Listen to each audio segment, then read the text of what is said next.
bersifat universal. Kalau kalian mau tahu, simak videonya. Kalian tahu nggak sih apa itu perwakilan negara di organisasi internasional yang bersifat universal? Mari kita bahas. Perwakilan negara dalam suatu organisasi internasional yang bersifat universal adalah suatu perserikatan bangsa-bangsa, badan-badan khususnya badan-badan tenaga internasional yang memiliki tanggung jawab serta berskala secara global. Perwakilan negara di organisasi internasional yang bersifat universal adalah wakil resmi dalam suatu negara yang bertugaskan untuk sebagai perwakilan dalam suatu negaranya untuk kepentingan nasionalnya yang bersifat internasional yang berskala secara global serta internasional seperti UNESCO, Perserikatan Bangsa-Bangsa atau PBB, serta World Health Organization atau WHO, serta organisasi-organisasi internasional lainnya yang berskala global atau berskala besar. Nah, perwakilan negara di organisasi internasional yang bersifat universal adalah, yang kita ketahui bahwa perwakilan negara yaitu adalah hubungan antar negara-negara dengan hubungan antar organisasi yang internasional yang berskala global, yang keanggotaannya secara global, tanggung jawab atau segala macam-macamnya, dan memiliki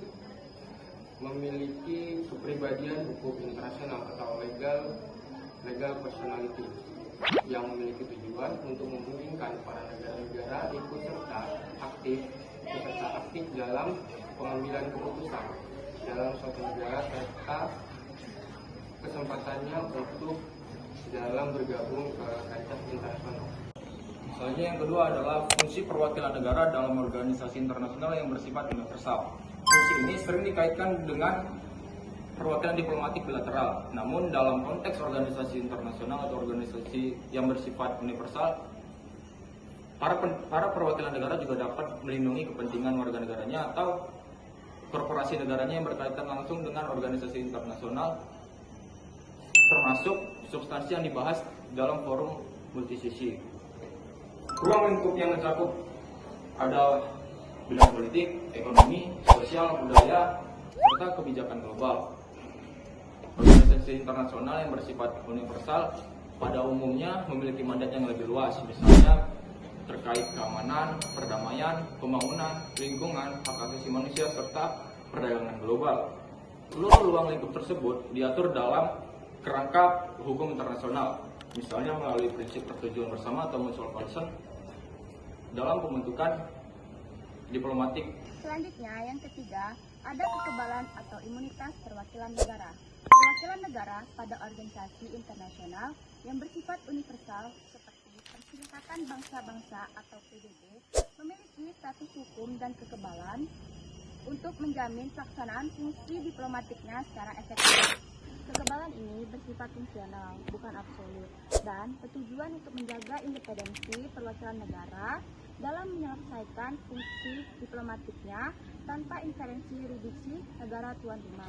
Namun, pelaksanaan kekebalan tetap harus memperhatikan fungsi akuntabilitas dan penghormatan negara nasional.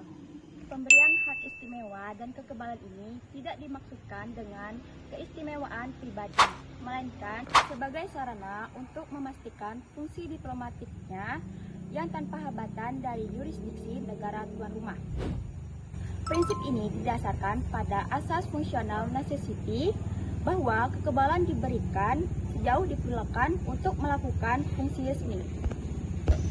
Organisasi internasional atau OI universal saat ini menghadapi tantangan yang lebih kompleks dan berlapis. Dua isu kontemporer utama yang menyoroti ketidaksetaraan dan kebutuhan reformasi tata global. Yang pertama, kehadiran dan partisipasi negara kecil atau berkembang. Negara kecil atau small states dan negara berkembang atau developing country memiliki hambatan struktural yang signifikan saat mereka berpartisipasi dalam OI, meskipun mereka adalah anggota mayoritas. Yang kedua adalah akuntabilitas dan etika.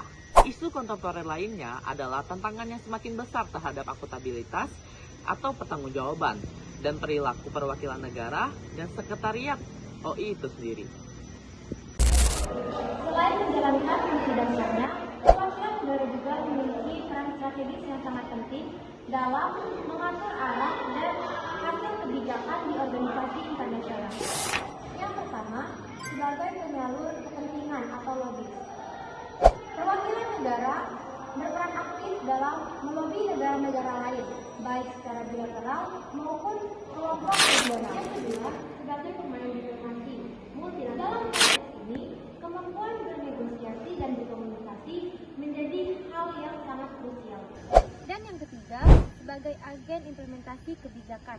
Perwakilan negara tidak hanya berhenti pada tahap perumusan kebijakan, tetapi juga ikut memantau dan memfasilitasi penerapan hasil keputusan organisasi internasional di tingkat nasional. Mereka memastikan bahwa kebijakan yang dihasilkan di forum global benar-benar dapat dijalankan sesuai dengan kepentingan dan kemampuan dalam negeri.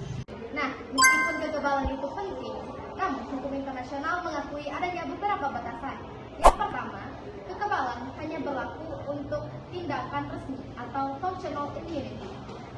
Tindakan yang terkait atau kecuali dari fungsi tersebut, misalnya hanya untuk kepentingan pribadi maupun kepentingan komersial, maka kekebalan dapat dicabut. Nah, yang kedua, negara atau negara pengirim ataupun organisasi internasional dapat melepaskan kekebalannya atau disebut dengan waiver of immunity.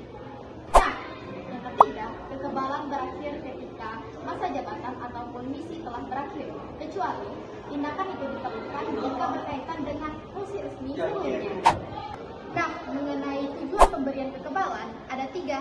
Yang pertama, menjamin kemandirian diplomatik dalam hal tujuan komunikasi dan pengambilan keputusan. Nah, yang kedua, yakni menjaga kesetaraan antara anggota organisasi internasional. Nah, yang ketiga, yakni melindungi fungsi organisasi internasional dari campur tangan yurisdiksi nasional yang dapat menghambat kerjasama. Nah, mengenai status dan kekebalan pada perwakilan negara pada organisasi internasional bersifat universal. Nah, merupakan mekanisme hukum yang esensial untuk menjamin efektivitas diplomatik dan kesetaraan antar negara anggota organisasi internasional. Nah, kemudian kekebalan yang diberikan bersifat fungsional, bukan absolut. Harus digunakan berdasarkan tanggung jawab dan sesuai dengan tujuan hukum internasional, tuan rumah atau tuan negara pengirim, kemudian organisasi internasional.